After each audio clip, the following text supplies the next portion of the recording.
سوچیں، رات کا آخری پہر ہے، سب سو رہے ہیں، مگر ایک دل جاگ رہا ہے، آنسوؤں کے ساتھ، اپنی غلطیوں کو یاد کرتے ہوئے۔ اور اسی خاموشی میں ایک دروازہ کھلتا ہے، وہ دروازہ جو کبھی بند نہیں ہوتا، چاہے گناہ کتنے ہی بڑے کیوں نہ ہوں۔ آج ہم اسی دروازے کی بات کریں گے، استغفار کا دروازہ۔ پیاری ناظرین، یہ دعا ہے: استغفر اللہ و اتوب الیہ۔ ترجمہ: میں اللہ سے مغفرت طلب کرتا ہوں اور اس کی طرف رجوع کرتا ہوں۔ یہ صرف الفاظ نہیں بلکہ دل کا ایک سچا رخ ہے، گناہ سے اللہ کی طرف۔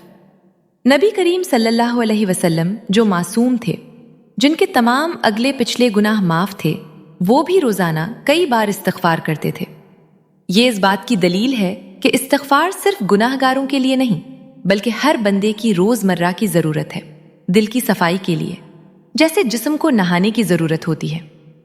فرمایا گیا ہے کہ جو شخص استغفار کو اپنا معمول بنا لے، اللہ تعالیٰ اس کی ہر تنگی کو کشادگی میں، ہر غم کو خوشی میں بدل دیتے ہیں اور رزق کے ایسے دروازے کھول دیتے ہیں جہاں سے گمان بھی نہ ہو۔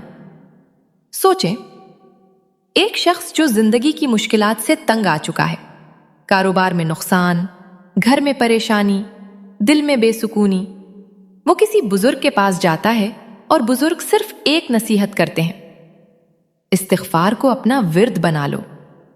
وہ شخص ہر دن، ہر وقت یہی کلمہ دہرانے لگتا ہے: استغفر اللہ و اتوب الیہ، اور آہستہ آہستہ اس کی زندگی میں سکون، برکت اور آسانیاں آنے لگتی ہیں۔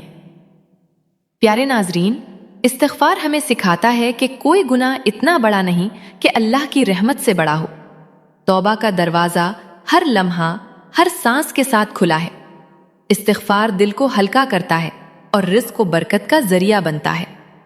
تو آج سے صبح و شام اور ہر مشکل وقت میں یہ کلمہ دہرائیں: استغفر اللہ و اتوب الیہ۔